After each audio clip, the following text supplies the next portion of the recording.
Hello बच्चों, make it easy के online platform पर आप लोग का बहुत बहुत स्वागत है। तो इससे पहले हम लोगों ने मैथ्स का एनालिसिस करा था, जहां पर हम लोगों ने सीखा था कि भाई किस तरीके से हम लोगों को स्टार्ट करना है, किन चैप्टर को हमने सबसे पहले करना है कवर। क्योंकि मैथ्स क्या है कि जब आप रिलेट करते हुए चलते हो चीजें तो फिर थोड़ी सी इजी हो जाती है ना। तो सेम वैसे हम लोग रीजनिंग का भी लेकर चलेंगे। सबसे पहले तो सबसे इंपॉर्टेंट चीज ये है कि पिछले साल जो पेपर आया था, भाई आप अगर किसी भी एग्जाम की तैयारी कर रहे हो तो PYQ यानी प्रीवियस ईयर का जो क्वेश्चन पेपर है आपके पास, या फिर कहीं से भी आप लोग ला सकते हैं, ठीक है। नेट में तो आजकल हर चीज अवेलेबल है, तो उससे आप लोग हमेशा देखा कीजिए कि भाई पिछली बार का लेवल किस तरीके से था, किस किस चैप्टर से कितने कितने क्वेश्चन आए थे। क्योंकि कहीं ना कहीं अगली बार जब वो पेपर होता है तो लगभग वैसा ही उनका क्या रहता है, पैटर्न रहता है, ठीक है। तो खैर एनालिसिस मैं करके लाया हूं आप लोगों के लिए रीजनिंग का, जहां पर देखेंगे अभी कि किस चैप्टर से कितने कितने क्वेश्चन बने हैं। तो चलिए सबसे पहले चैप्टर्स को ही देख लेते हैं कि कितने कितने क्वेश्चन बने हैं, ठीक है।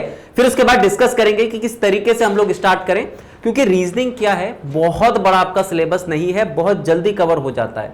और सबसे अगर मैं बात करता हूं नंबर लाने की कि भाई सबसे ज्यादा नंबर किस में ला सकते हैं, सबसे जल्दी नंबर किस में ला सकते हैं, पूरे में से पूरे नंबर किस में से ला सकते हैं, मैथ्स और रीजनिंग, जिसमें थोड़ा सा इजी क्या रहता है, आपका रीजनिंग रहता है, ठीक है। तो डिस्कस करेंगे। सबसे पहले देख लेते हैं कि पिछली बार जो पेपर हुआ था 2024 में RRB JEE का, ठीक है, और ALP दोनों मिक्स है, बहुत ज्यादा डिफरेंस नहीं है CBT 1 में। हालांकि क्वेश्चन थोड़े से कम ज्यादा थे RRB और किसमें आपके पास ALP में, लेकिन जो पैटर्न था उसका, जिस चैप्टर से जितने जितने क्वेश्चन आने थे वो लगभग दोनों के क्या थे, सेम ही। तो अगर आपके पास दोनों का लगभग पैटर्न सेम ही था तो भाई अगली बार भी आप अगर तैयारी करोगे आपकी बार वाले की, 2025 वाले की, तो ALP और JEE दोनों की करोगे आप लोग। पैटर्न लगभग आपके पास सही था, क्वेश्चन थोड़े बहुत क्या थे, ऊपर नीचे थे, लेकिन पूछने का तरीका हो गया और चैप्टर्स का रिपीटेशन हो गया, वो लगभग क्या था, सेम था। तो सबसे पहले देखते हैं कि किस चैप्टर से कितने कितने क्वेश्चन बने थे, ठीक है। चलिए, तो सबसे पहले अगर हम बात करते हैं एनालॉजी क्लासिफिकेशन, तो 3 से लेकर 4 क्वेश्चन लगभग हर एक शिफ्ट में बन रहे थे, जहां पर जो इंपॉर्टेंट चीज थी वो क्या थी, नंबर से रिलेट करता हुआ। नंबर एनालॉजी, नंबर क्लासिफिकेशन, इस टाइप के क्वेश्चन थोड़े से क्या थे, ज्यादा थे, दोनों को मिलाकर, ठीक है। फिर डायरेक्शन की बात करते हैं तो 2 से लेकर 3 क्वेश्चन बहुत ही सिंपल से क्वेश्चन थे। यहां पर आप कह सकते हो कि ये जो क्वेश्चन थे वो ऐसे क्वेश्चन थे ना, नंबर से रिलेट करता हुआ। रीजनिंग में कोई भी क्वेश्चन है, चाहे एनालॉजी का हो, चाहे क्लासिफिकेशन का हो, चाहे सीरीज का हो, चाहे आपके पास मिसिंग नंबर का हो, वो डिपेंड करता है कि आपके माइंड पे कितनी जल्दी चीजें क्लिक कर रही हैं, ठीक है। तो क्लिक करने के ऊपर था, मॉडरेट टाइप के वो क्वेश्चन थे, लेकिन अगर क्लिक कर गए तो बहुत ही सिंपल वो क्वेश्चन थे। डायरेक्शन की बात करते हैं तो लगभग हर शिफ्ट में 2 से लेकर 3 क्वेश्चन, लगभग मैंने एवरेज लिया है, ठीक है। लगभग ये आपके पास क्या है, एवरेज, हल्का सा +-1 ऊपर नीचे भी हो सकता है हर एक शिफ्ट में ना। ऐसा थोड़ा ना कि हर एक शिफ्ट में 2-2 क्वेश्चन आए हैं, किसी में 3 भी आए हैं, किसी में बाई चांस आपके पास 4 भी देखने को मिले हैं। तो मैंने लगभग क्या लिया है, एवरेज लिया है। तो डायरेक्शन में लगभग कितने हैं, 2 से लेकर 3, और बहुत ही सिंपल से। ब्लड रिलेशन के भी 1 से लेकर 2 क्वेश्चन, वो भी बहुत सिंपल से। कोडिंग डिकोडिंग के 3 से लेकर 4, यहां पर आप कह सकते हो कि थोड़ा सा एक्स्ट्रा टाइम लग सकता है, लेकिन अगर बिल्कुल बेसिक से आप लोगों ने पढ़ा होगा ना कोडिंग डिकोडिंग, कि भाई कितने टाइप इसमें होते हैं, क्या क्या चीजें हम लोग चेक करते हैं जब कोडिंग डिकोडिंग का कोई क्वेश्चन हम लोग सॉल्व करते हैं, तो वो सिंपल से थे, है ना। देखो सारी की सारी चीज पता है कहां पर आती है, कि आपने किस तरीके से पढ़ा है, आपके बेसिक कितने स्ट्रांग है, आपके कॉन्सेप्ट कितने क्लियर है, सारी की सारी चीजें यहीं पर करती है मैटर, ठीक है। तभी आपको सिंपल भी लगेगा और तभी आपको टफ भी लगेगा अगर आपकी चीजें क्लियर नहीं है तो। क्योंकि रीजनिंग एक ऐसा पोर्शन है ना एग्जाम में, जहां पर आप पूरे में से पूरे नंबर बहुत जल्दी ला सकते हो, क्योंकि आधा जो आपका खेल होता है इसमें वो किसका होता है, लॉजिक का, कि आप लॉजिक किस तरीके से क्लिक कर रहे हो वहां पे, है ना। और वो तभी तो क्लिक हो पाएंगे जब आपका बेसिक और कॉन्सेप्ट क्लियर होंगे, जब आपको चैप्टर्स की समझ होगी कि भाई किस चैप्टर में लगभग किस किस टाइप के क्वेश्चन बनते हैं, ठीक है। चलिए आगे चलते हैं। सिटिंग अरेंजमेंट, लगभग आपके 2 से लेकर 3 क्वेश्चन सिंपल से थे, ठीक है। पजल अब की बार बहुत ही कम देखने को मिली है। रैंकिंग की अगर बात करते हैं तो इसमें भी 2 से लेकर 3 क्वेश्चन, और अगर मैं इन दोनों को कंबाइन कर लेता हूं तो लगभग आप ये ले लीजिए 5 क्वेश्चन के अराउंड, लगभग 5 क्वेश्चन के अराउंड आके सिटिंग अरेंजमेंट और रैंकिंग से मिलकर बने थे, ठीक है। जहां पर आपको बैठाना था, रैंकिंग में भी आपको क्या करना था, बैठाना था। किसी को वजन के आधार पर आपको अरेंज करना था, किसी को अपने कलर के आधार पर, अलग अलग टाइप के क्वेश्चन वहां पे दे रखे थे, ठीक है। चलो, मैथमेटिकल ऑपरेशन 1 से लेकर 2 क्वेश्चन इसके भी देखने को मिले, जहां पर मैक्सिमम जो आपका रूल होता है वो बॉड मास वाला होता है, बाकी सारा का सारा आपका लॉजिक है कि किस तरीके से आप लोग लगाते हो चीजें। देखो मैंने कहा है ना कि नंबर से रिलेट करते हुए जहां पर भी आपकी चीजें आएंगी, जहां पर भी क्वेश्चन आएंगे, वो डिपेंड करेगा कि आपके लॉजिक कितने अच्छे हैं, कितने जल्दी आपके माइंड पे क्लिक हो रही है चीजें, ठीक है। तो आ जाती हैं, कोई टेंशन लेने की बात नहीं है, चीजें आ जाती हैं। बस एक चीज ये मांगती है और वो क्या है कि आप बिल्कुल बेसिक से चीजें लेकर चलो, हर एक चीज समझते हुए चलो। ये नहीं निपटाने वाला काम चल रहा है, ऐसा नहीं, चीजें करनी है तो फिर आपको करनी है पूरा समझ के, ठीक है। अच्छा, सीरीज की बात करते हैं, 2 से लेकर 3 क्वेश्चन ठीक ठाक क्वेश्चन थे इसके। अल्फाबेट टेस्ट है, बिल्कुल सिंपल सा आपके पास, ठीक है। इसमें आपके पास टेबल्स बनाकर दे रखा था, जहां पर अल्फाबेट का कोड आपके पास अलग अलग दे रखा था, या फिर आपके पास कहीं पर नंबर दे रहे थे। फिर आपके पास क्वेश्चन आया था कि राइट से तीसरे के लेफ्ट में अगर ये वाला छोड़ दिया जाए तो कौन सा वाला अल्फाबेट बनेगा, है ना। इस टाइप के क्वेश्चन वहां पर देखने को मिले थे। अब की बार कह सकते हैं कि थोड़ा नया था अल्फाबेट टेस्ट वाले, ये वाले जो क्वेश्चन थे वो अब की बार थोड़े से क्या थे, नए थे। थोड़े से नए क्वेश्चन आपको किस में दिखेंगे, एनालॉजी में भी दिखेंगे, ठीक है। लेकिन अगर मैंने कहा है ना चीजें रिलेट करते हुए चलोगे तो शायद आपको वो नए ना लगे हो, क्योंकि अक्सर एग्जाम में क्या होता है कि जिस तरीके से हमने पढ़ा होता है सेम टू सेम वैसा नहीं आता। अगर वो थोड़ा सा घुमा कर दे देता है क्वेश्चन को तो हमें ऐसा लगता है कि यार ये तो बिल्कुल ही अलग टाइप का आया है ना। तो ऐसी चीजें नहीं करनी, अभी टाइम है बिगिनर्स के लिए, तो भाई टाइम है। बिगिनर्स क्या, जिन्होंने इससे पहले पढ़ा उनके लिए भी अभी काफी टाइम है, चीजों को बिल्कुल दोबारा से आप लोग दुरुस्त कर सकते हो, ठीक है। अगला सिलोगिज्म के 1 से लेकर 2 क्वेश्चन, स्टेटमेंट कंक्लूजन वाले जो आपके पास क्वेश्चन, अजम्पशन वाले हैं, लगभग एक एक क्वेश्चन देखने को मिला है। बाकी जितने भी आपके पास क्वेश्चन बचे हैं वो क्या थे, मिसलिनियस के थे। मिसलिनियस यानी जितने भी आपके पास चैप्टर अब बचे हैं वो सारे के सारे किस में आ जाएंगे, मिसलिनियस में ही आ जाएंगे। डाइस की बात करते हैं तो शायद उसका मेरे ख्याल से एक क्वेश्चन भी देखने को नहीं मिला। क्लॉक कैलेंडर की बात करते हैं, क्लॉक का शायद किसी में एक आध आ गया। ये सारे के सारे किस में आ गए, हमारे मिसलिनियस में आ गए, ठीक है। नॉन वर्बल की बात करते हैं, वो भी आप किस में ले लीजिए, मिसलिनियस में ही ले लीजिए, क्योंकि नॉन वर्बल के भी क्वेश्चन जो है आपकी बार वो थोड़े से कम ही दिखे। तो मेन जो हमारे टॉपिक थे ना वो सारे के सारे ये हैं। अब देखो जब हम ये एनालाइज करते हैं ना, चीज़ों को एनालाइज करते हैं, जब हमको पेपर को एनालाइज करते हैं, उनके पैटर्न को एनालाइज करते हैं, तो चीज़ें थोड़ी सी ईजी हो जाती है हमारे लिए। क्यों होती है ईजी, क्योंकि हमें पता चल जाता है कि भाई वो किन चीज़ों पर ज़्यादा फोकस कर रहा है, और जिन चीज़ों पर वो ज़्यादा फोकस करता है तो हमारी सबसे बड़ी चुनौती वही है कि उन चैप्टर्स को सबसे पहले पढ़ना, अच्छे से कवर करना, उसके बेसिक्स को समझना, उस चैप्टर में किस किस टाइप के क्वेश्चन बनते हैं, कितने टाइप होते हैं, वो हर एक चीज़ के बारे में जानना, ठीक है। तो ये था हमारा एक टेबल जहां पर हमने बात करी मोस्ट इंपॉर्टेंट चैप्टर्स की। एएलपी और जेई के लिए सेम है, मैंने कहा है ना कि पैटर्न उनका बिल्कुल सेम था, क्वेश्चन पूछने का तरीका भी लगभग बिल्कुल सेम था, किस चैप्टर से कितने कितने क्वेश्चन आए हैं वो भी लगभग क्या था, सेम था। तो बहुत ज़्यादा डिफरेंस नहीं दिखा। तो अगली बार के पेपर के लिए आप जब तैयारी कर रहे हो, अब स्टार्ट अगर आप लोग कर रहे हो तो इसको थोड़ा सा ध्यान में रखकर आप लोग कर सकते हो, इन चीज़ों पर ज़्यादा फोकस आप लोग कर सकते हो। लेकिन ऐसा नहीं कि मैंने बोला कि जैसे डाइस के क्वेश्चन देखने को नहीं मिले तो आप डाइस पढ़ो ही ना। सिलेबस में पूरा का पूरा रीजनिंग है, कुछ भी कहीं से भी आ सकता है, हमें छोड़ना कुछ भी नहीं है, लेकिन एक प्रायोरिटी की बात होती है, सबसे पहले की बात होती है कि हमने सबसे पहले करना क्या है। तो ये चैप्टर्स हैं जो आप लोगों ने सबसे पहले कवर करने हैं, ठीक है, क्लियर है। अच्छा, अब बात आती है कि किस तरीके से करें। भाई ऑब्वियस सी बात है, स्टार्ट करने के लिए कुछ ना कुछ तो हमें चाहिए ना, कि किस तरीके से हम लोग स्टार्ट करें। इतना सारा सिलेबस है, जब आप चैप्टर्स के हिसाब से सिलेबस को देखते हो तो आपको हमेशा इतना ज्यादा दिखेगा सिलेबस, लेकिन जब हम रिलेट करते हुए चलते हैं तो हमें पता चलता है भाई एक्चुअल में सिलेबस तो इतना ही है ना, क्योंकि लगभग कुछ कुछ चीजें आपके पास रिपीट होती है। जैसे अगर मैंने आपको मैथ्स में बताया था सारी की सारी चीजें, इससे पहले अगर आपने नहीं देखा है सेशन तो वो देख लीजिए कि मैथ्स हम एक्चुअल में कैसे स्टार्ट करें, कैसे करके हम लोग चैप्टर्स को आपस में रिलेट करें, ठीक है। सेम वैसे ही यहां पर भी मैं आपको बताता हूं, कुछ चैप्टर्स हैं जो आपस में रिलेट करते हैं। अगर आप स्टार्ट कर रहे हो रीजनिंग, ठीक है, तो किस तरीके से स्टार्ट कर रहे हो वो मैं आपको बताता हूं। सबसे पहला जो आपका चैप्टर है वो होना चाहिए कोडिंग डिकोडिंग। बाकी देखो ऐसे नहीं है कि मैं आपको बोलूं कोडिंग डिकोडिंग तो वहीं से स्टार्ट करें, आपका जो मन चाहे वहां से आप स्टार्ट कर सकते हो। अगर आप इंडिविजुअल चैप्टर्स देखना चाहते हो तो आपको सारे के सारे चैप्टर इंडिविजुअल दिखेंगे, लेकिन अगर आप कंबाइन करने की बात करते हो, उनको रिलेट करने की बात करते हो, तो आपको सिलेबस थोड़ा सा कम दिखेगा।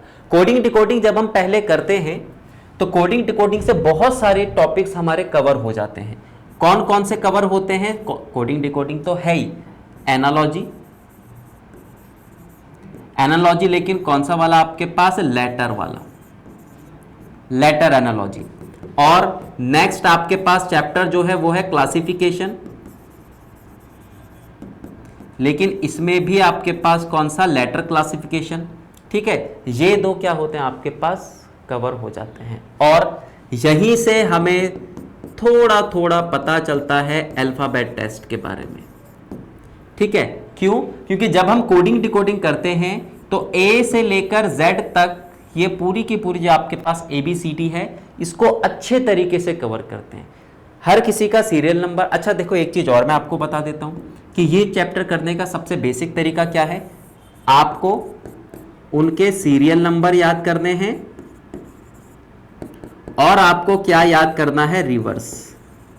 बस ये दो चीज अगर आपने टिक कर दी तो ये सारे के सारे टॉपिक बड़े आराम से आपके क्लियर हो जाएंगे। ठीक है, तो ABCD बहुत जरूरी है। एक और चीज तो मैं भूल ही गया, जो आपके पास फोर्थ है वो है आपके पास सीरीज।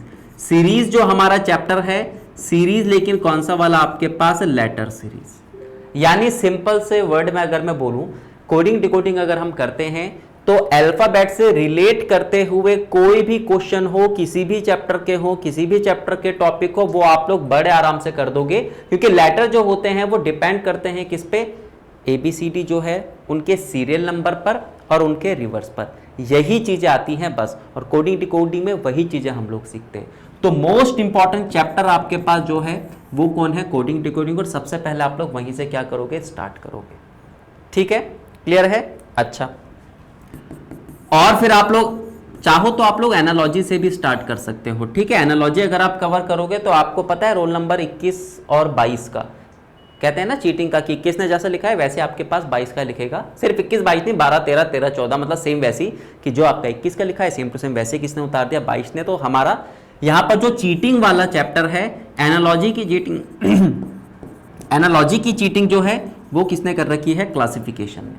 क्योंकि जो जो पार्ट आपके एनालॉजी के हैं सेम टू सेम वही पार्ट किसके हैं, क्लासिफिकेशन के। ये 3 पार्ट हैं, वर्ड एनालॉजी, लेटर एनालॉजी और नंबर एनालॉजी। यहां पर भी सेम है, वर्ड क्लासिफिकेशन, लेटर क्लासिफिकेशन और आपका नंबर क्लासिफिकेशन। तो इस तरीके से आप चीजें क्या कर सकते हो, स्टार्ट। देखो सबसे इंपॉर्टेंट होता है पहला कदम, तो पहला कदम आपका यही होगा कि आप कोडिंग डिकोडिंग करें। उससे ये टॉपिक आपके जब जिस चैप्टर में आएंगे वो आराम से आपके पहले से कवर होते रहेंगे। उसके आप लोग एनालॉजी क्लासिफिकेशन कर सकते हो। उसके बाद आप लोग सीरीज कीजिए, क्योंकि सीरीज अगर आप लोग करोगे तो जो आपके पास नंबर एनालॉजी है वहाँ पर भी आप नंबर के बारे में जान लोगे, जो आप नंबर क्लासिफिकेशन है वहाँ पर भी नंबर के बारे में जान लोगे। तो फिर सीरीज, नंबर सीरीज को करना बहुत क्या हो जाएगा, ईजी, और जो मिसिंग नंबर है उसको भी करना ईजी हो जाएगा। इस तरीके से आप क्या कर सकते हो, चीजें कर सकते हो। बाकी चैप्टर आपके पास कुछ कुछ क्या है, इंडिविजुअल। जैसे डायरेक्शन है तो आपके पास हर जगह है ना, डायरेक्शन आपने पढ़ना है इंडिविजुअल है, ब्लड रिलेशन पढ़ना है वो इंडिविजुअल है, लेकिन स्टार्ट आप हमेशा इस तरीके से कीजिए।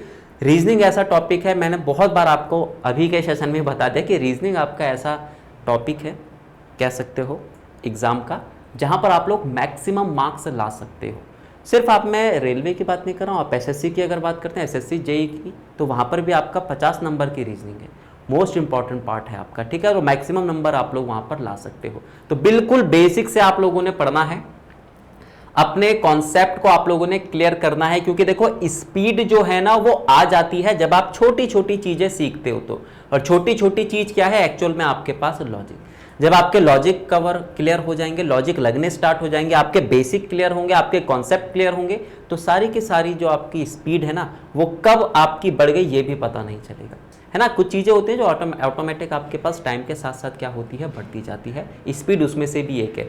कोई फॉर्मूला नहीं है स्पीड का कि मैं आपको बताऊं कि भाई स्पीड का ये फॉर्मूला है तो आप उसको पढ़ो और आपकी स्पीड बन जाएगी, नहीं आएगी। ऐसे ही छोटा छोटा करके, ऐसे छोटे छोटे स्टेप लेकर बेसिक कॉन्सेप्ट क्लियर रखो, करने का तरीका आपको पता चल जाएगा। ठीक है, तो चाहे आप मैथ्स पढ़ो, चाहे आप लोग रीजनिंग पढ़ो, सिर्फ मैथ्स रीजनिंग की मैं बात नहीं कर रहा हूं, चाहे आप कुछ भी पढ़ो, हमेशा बेसिक और कॉन्सेप्ट क्लियर किया कीजिए। अगर ये चीज क्लियर है तो हर एक सवाल चाहे वो आपके पास घुमा फिरा के पूछे, आप लोग बड़े आराम से कर लोगे। बाकी देखिए, अगर आपको बिल्कुल बेसिक से चीजों को पढ़ना है, कॉन्सेप्चुअल पढ़ना है, ठीक है, हर एक चीज डिटेल में पढ़नी है मैथ्स रीजनिंग में, तो आपके लिए स्पेशल कोर्स लेकर आया हूं मैं, RRB CBT 1। ये आपके पास ALP और JEE दोनों का कॉम्बो है, क्योंकि मैंने आपको बताया था कि भाई बहुत ज्यादा डिफरेंस था ही नहीं CBT 1 में। ठीक है, बहुत ज्यादा डिफरेंस था ही नहीं। आप ALP का पेपर उठा के देख लीजिए, आप JEE का पेपर उठा के देख लीजिए, बहुत ज्यादा सिमिलैरिटी आपको मिलेगी। तो इसीलिए आप लोगों के लिए कंबाइंड एक बैच लेकर आए हैं, जहां पर मैथ्स है, रीजनिंग है, साइंस और आपके पास जनरल अवेयरनेस है। प्राइस की बात करूं तो मात्र आपका 599 का ही पड़ेगा, फिलहाल 1200 के आसपास तक का है, लेकिन 50% आपको ऑफ मिलेगा अगर आप MIE कूपन कोड लगाते हो तो। Make it easy mechanical app है, प्ले स्टोर पर जाकर आप लोग डाउनलोड कर सकते हैं और फिर वहां से आप परचेस कर सकते हैं उसको। बाकी कोई भी अगर आपको दिक्कत परेशानी कोई भी डाउट हो, ठीक है, तो आप इस नंबर पर कॉल करके पूछ सकते हैं। ठीक है, बिल्कुल बेसिक से हर एक चीज़ चल रही है। जिस तरीके से मैंने आपको बताया था कि कैसे करके हम लोग स्टार्ट करें, कैसे करके हम लोग पहला कदम रखें, कहाँ से चीज़ें स्टार्ट करें, कैसे करके हम लोग रिलेट करें, तो उसी तरीके से मैं आपको प्रॉपर बताया जा रहा हूँ ताकि आपको रटना कुछ ना पड़े, सारी की सारी चीज़ें समझनी पड़े। तो इस तरीके से मैंने कहा है आप लोग रीजनिंग स्टार्ट करें। खुद से भी आप लोग कर सकते हो। देखो, अगर आप चाहो तो आप अपने आप भी चीज़ें स्टार्ट कर सकते हो और बहुत अच्छे से पढ़ सकते हो। बाकी हमारे साथ जुड़कर अगर आप पढ़ना चाहते हैं, है ना, चीज़ों को रिलेट करना सीखना चाहते हैं, चीज़ों को किस तरीके से बिल्कुल बेसिक से हम लेकर चले, वो अगर आप सीखना चाहते हैं तो कोर्स परचेज कर सकते हैं। बाकी ये आपका फर्स्ट स्टेप है। इस तरीके से आपने चीज़ें स्टार्ट करनी, ये चैप्टर आपने सबसे पहले करना है। उसके बाद देखो, जैसे हमारे पास सीरीज है ना, मैंने आपको बताया भी था सीरीज है। सीरीज करोगे तो जो आपके पास नंबर एनालॉजी है वो भी इसी से मिलता जुलता है, नंबर क्लासिफिकेशन वो भी इससे मिलता जुलता है, जो आपका मिसिंग नंबर है वो भी आपका सीरीज से ही मिलता जुलता है। तो काफ़ी सारी चीज़ें हमारी क्लियर हो जाती हैं। भाई जब एक ही कॉन्सेप्ट हमारा हर किसी में लग रहा है तो क्यों ना हम मेन कॉन्सेप्ट पढ़ें, उसका मेन कॉन्सेप्ट पढ़ो और उससे रिलेट करते हुए जितने भी चैप्टर्स हैं, जितने भी टॉपिक हैं वो कवर कर लो। सबसे बेस्ट तरीका यही है ताकि आपको जो सिलेबस इतना बड़ा है ना, इतना कम दिखे और चीज़ें भी आपकी जल्दी कवर हो जाए। तो चलिए फिलहाल सेशन को यहीं रखते हैं। बाकी ऐसे सेशन आप लोग के लिए मैं लेकर आता रहूँगा, ठीक है, ताकि जो आपकी पढ़ाई की जर्नी है वो थोड़ा सा बढ़िया तरीके से चले, आपकी जो प्रिपरेशन है वो कंटिन्यू रहे। अच्छा हाँ, कंटिन्यूस आप लोग को बनना पड़ेगा, है ना, अपनी जो स्टडी है वो कंटिन्यू लेकर चलनी पड़ेगी आप लोग को, तब जाकर इनका फ़ायदा है, वरना किसी भी चीज़ का फ़ायदा नहीं है। तो चलिए फिलहाल सेशन को यहीं रखते हैं, मिलते हैं आपसे अगले सेशन में। Okay, thank you.